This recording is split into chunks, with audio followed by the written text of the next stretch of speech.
Container blast చేశారా? ఎవరు? ఎలా? ఏం మాట్లాడుతున్నావు జయ్? మనం చెప్పిన టైంకి డబ్బులు ఇవ్వకపోతే అపోజిషన్ మద్దతు దక్కదు మనకి. బ్లాస్ట్.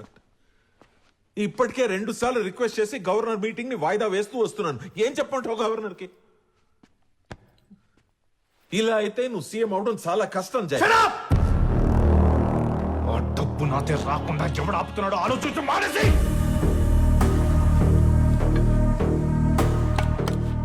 సీఎం అవుతా. సరే సరే, ఎందుకు టెన్షన్ పడుతున్నావు? వదిలే.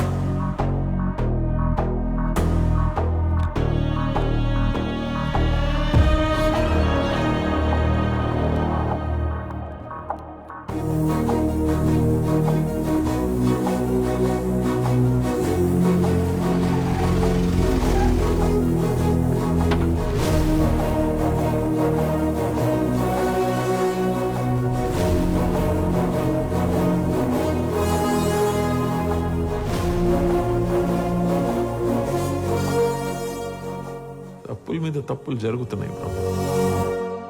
అసలు నీకు ఇంత అన్యాయం జరిగినా అండగా ఉండాల్సిన పార్టీ నీకు ద్రోహం చేసింది. ఎంత దారుణం!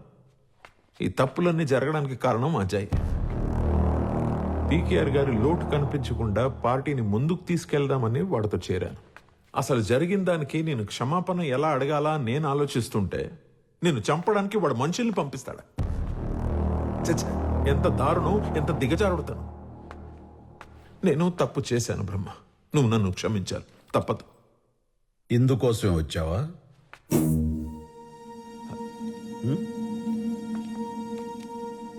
ఇక అసలు విషయానికి వస్తే మన పార్టీ బాగుండాలంటే 2 దారులు. ఒకటి నువ్వు సీఎం అవ్వాలి, లేదా నువ్వు నన్ను సీఎంని చెయ్యాలి.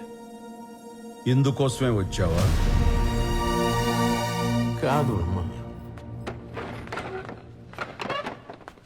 ఇప్పుడు నేనైతే పేరుకే సీఎం, వెనక నుండి బ్రహ్మే అంతా నడిపిస్తున్నాడు అంటారు. ఆ పేరు నాకెందుకు? పదవి నీకు అవసరం లేకపోయినా ఆ పదవికి నువ్వు అవసరం. కర్త కర్మ క్రియ అంతా నువ్వే. అదే చెప్తామని వచ్చా. ఇందుకోసమే వచ్చావా?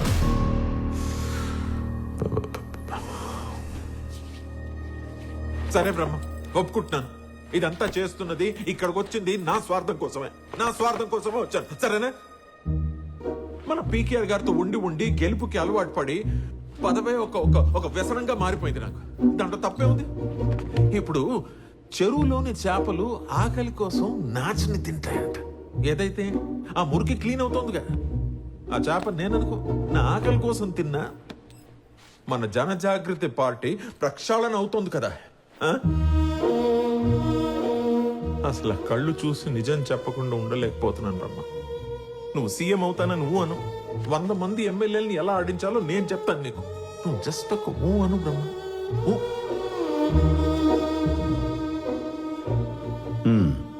అమ్మాయ్యా, ఈ ఒక్క ఊ చాలు నాకు.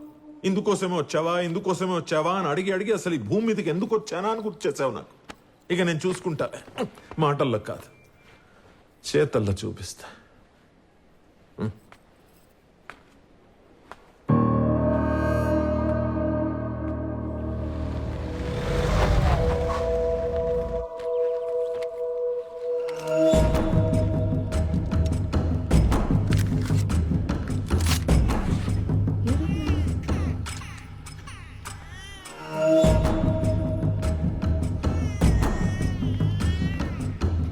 ఎవరండి మీరు? కోటి లేడా? ఎవరు? నువ్వు వచ్చావేంట్రా? నేనే వస్తాను కదా. నన్నే సెటిల్ చేసి రమ్మన్నారు. ఎవరండి ఆయన? చెప్తాను, ముందు నువ్వు వెళ్ళి కాఫీ తీసుకురా.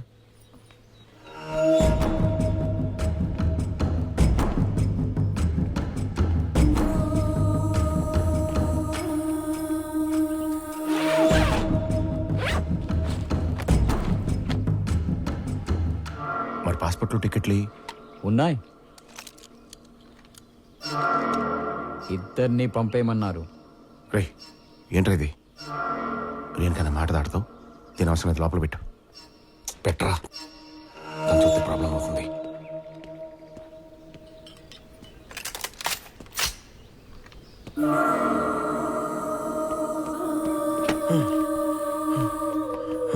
రే పసిపెట్టరా. ఎహె. నేను దీనిలాగే ఒక ఆయుధం చెప్పిన పని చేసే వెళ్తా అడ్రాకో. రే ఈ నా కన్న కొడుకురా. ఆహా, అయితే ఈ విషయం చెప్పాల్సిన వాళ్ళకి చెప్పు, వాళ్ళే డిసైడ్ చేస్తారు. అన్నా కోటి, జయన్న, రేణుక ఆశ్రమంలో అనాథ కాదన్నా, నా భార్య. వీడు నా సొంత కొడుకన్నా. డబ్బు కోసం ఏదన్నా చేస్తానన్నానన్నా, కానీ ఇది చేయలేనని ఇప్పుడే వీడి వల్ల తెలిసిందన్నా. వాళ్ళని వదిలే అన్నా, దూరంగా వెళ్ళి బతుకుతారు. కావాలంటే నన్ను ఏమైనా చేసుకో అన్నా. ఆ బిడ్డ ప్రాణానికి నీ ప్రాణం అడ్డు పెట్టావు కాబట్టి నిన్ను వదిలేస్తున్నాను.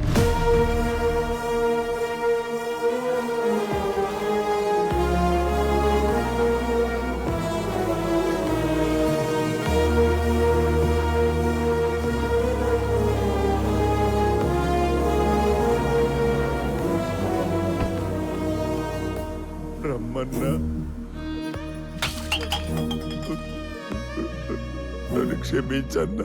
నిన్ను క్షమించడానికి నేను మహాత్ముని కాను, అన్ని ఓర్చుకోవడానికి పరమాత్ముని కాను. తప్పు ఏమాత్రం సహించలేని ఓ సాదాసీదా మనిషిని. నాన్న ఉండి లేకుండా బతికే జీవితాన్ని నీ బిడ్డకివ్వకు. ఇక నుంచి అయినా రేణుకని నీ బిడ్డని ప్రాణానికి ప్రాణంగా చూసుకో, లేదంటే నీకు ప్రాణమే లేకుండా పోతుంది. జై రేంజ్కి డబ్బు కోసం పనిచేసే నీలాంటోడు ఒక్కడుంటే,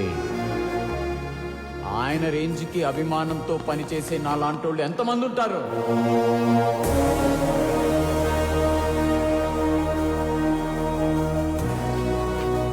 ఇదిగో నీ పాస్పోర్ట్స్, టికెట్స్.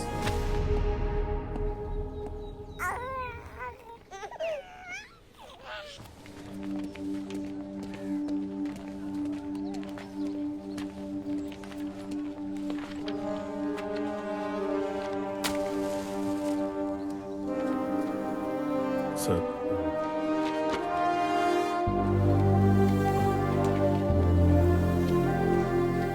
నమస్కారం. ఎక్కడున్నా మీదే హవా అనుకుంటా. నాలాంటి కూడా లోపల పిలిపించి మాట్లాడుకుంటున్నారంటే మీ రేంజ్ నాకు అర్థమైపోయింది. కూర్చోండి. ఎలా ఉన్నారు? మీ దృష్టి పడినంత వరకు బాగానే ఉన్నా, నెక్స్ట్ చూడాలి. మీలో నాకు నచ్చేది ఈ పొగరే. సార్, ధైర్యం అని నేను అనుకుంటున్నాను. దానికి మీరు పోరాని పేరు పెడితే నేను చేయలేను. చెప్పండి, ఎందుకు పిలిచారు? ఇది మా పార్టీలో ఉంటూ అవినీతి చేస్తున్న లీడర్స్ లిస్ట్. వీళ్ళ గురించి నాకు పూర్తి సమాచారం ఉంది, అయితే ఆధారాలు లేవు. నాకు కాదు, మీ గురించి కావాలంటే నా దగ్గర పెద్ద రికార్డే ఉంది. ఓ, ఇమ్మంటారా? Thank you. దాని గురించి తర్వాత మాట్లాడుకుందాం. ముందు మీ ఇన్వెస్టిగేటివ్ జర్నలిజాన్ని వాడి వీళ్ళ గురించి పూర్తి ఆధారాలు నాకు మీరు అందజేయాలి. సార్, అవన్నీ ఇస్తే మీరేం చేస్తారో నాకు తెలుసు. అందరినీ బ్లాక్మెయిల్ చేసేసి ముఖ్యమంత్రి అయిపోయి సీఎం సీట్లో కూర్చుంటారు. నిన్నే హోమ్ మినిస్టర్ వర్మ కూడా ఇక్కడికి వచ్చారని తెలిసింది. ఎందుకు సార్ నాతో ఆడుకుంటారు? గోవర్ధన్, కూర్చో.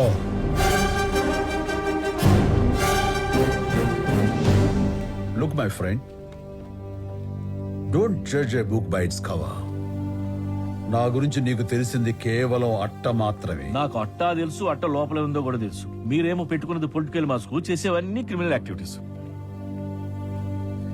నేను చాలా మంచివాణని చెప్పను, కానీ చెడ్డవాణ్ణి కాదని మాత్రం నిజాయితీగా చెప్పగలను. నిజాయితీ గురించి తవరు మాకు చెప్పకండి. నువ్వు నిజాయితీగా ఉండి పీకిందేంటి?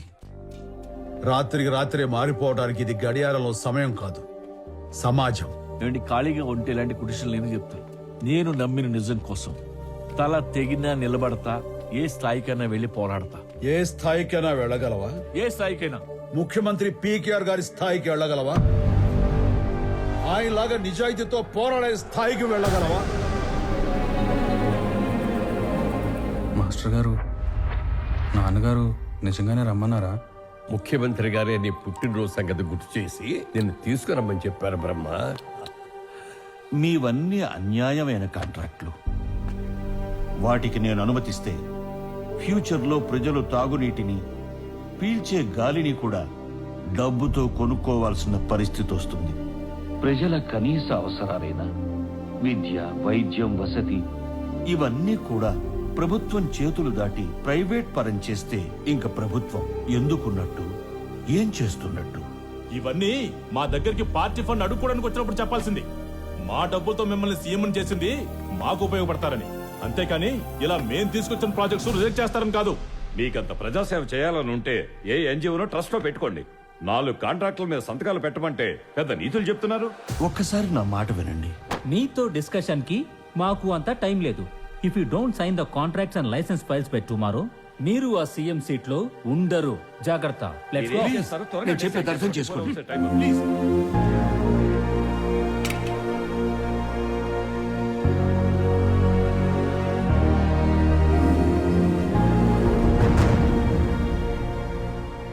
ఆ రోజు రాలి కింద పడింది ఒక ముఖ్యమంత్రి కన్నీటి బొట్టు కాదు, కొన్ని కోట్ల మంది ప్రజల బంగారు భవిష్యత్తు. ఈ రాష్ట్రానికి సుపరిపాలన అందివ్వాలని ఆయన కలలు కన్నారు. దాని ఖరీదంతో తెలుసా? ఇప్పుడు నువ్వు వేలెత్తి చూపిస్తున్న నా జీవితం. ఏదైనా మంచి చేయాలంటే అధికారం కావాలి. ఆ అధికారం కావాలంటే డబ్బు కావాలి. జనం కోసం పీకేఆర్ కన్న కళలు నిజం చేయడం కోసం నేను చీకట్లోకి వెళ్ళాను. ఏదేమైనా మీరు కూడా క్రిమినల్ గా మారిపోయారు కదా, చీకటితో యుద్ధం చేయాలంటే చీకట్లోకే వెళ్ళాలి మై బ్రదర్. వెళ్లకుండా చేయలేరా? చెయ్యలేం. ఇక్కడ బలహీనుడి నిజం కంటే బలవంతుడి అబద్ధానికే విలువెక్కువ. అందుకే నిజం ఎప్పుడూ ఓడిపోతుంటుంది. సత్యమేవ జైతే. నేను అదే నమ్ముతా. అందుకే నిన్ను పిలిపించాను. బంధువులకు బంధువులం, నిప్పు కణికలం, మందు పాత తొక్కిన అడుగులం, గుండెలో కన్నీటి మడుగులం, ఆకుపచ్చని దారుల కట్టిన చిక్కటి నెత్తుటి మరకలం.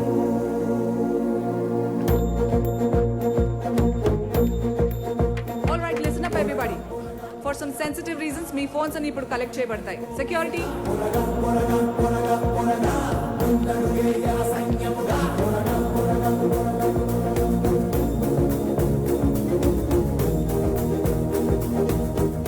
Hanmant, take this as breaking. Harita, get ready. Let's go live. Okay madam.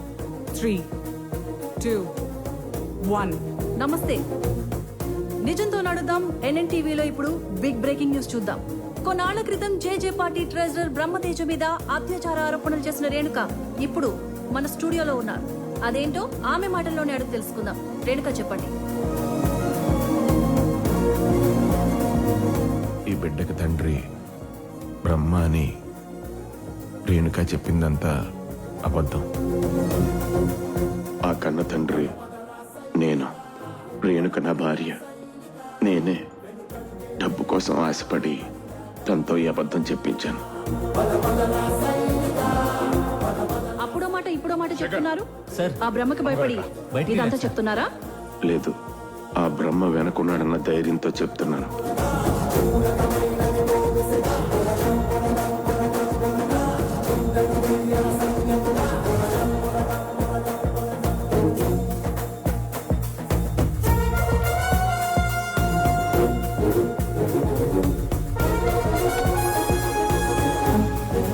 చూడండి రేణుక, ఆ రోజు అంత ధైర్యంగా ఆరోపణలు చేశారు. మరి ఈ రోజు ఎందుకు ఇంత సైలెంట్ గా ఉన్నారు? నేను చెప్పాల్సిందల్లా ఒకటేనండి. నేను చేసిన తప్పుకి తను శిక్ష అనుభవిస్తూ నా జీవితాన్ని సరిదిద్దిన దేవుడు మా బ్రహ్మన్న. దయచేసి ఆయన్ని జైల్లో నుంచి విడుదల చేయండి. What the hell is happening here? Without my knowledge, నా ఛానల్లో దీన్ని టెలికాస్ట్ చేసే ధైర్యం ఎవడిచ్చాడు రా?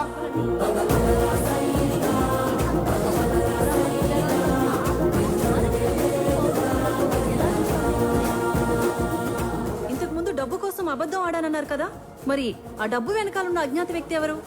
అసలు ఇదంతా బ్రహ్మన్న పేరు చెడగొట్టడానికి జరిగిన కుట్ర.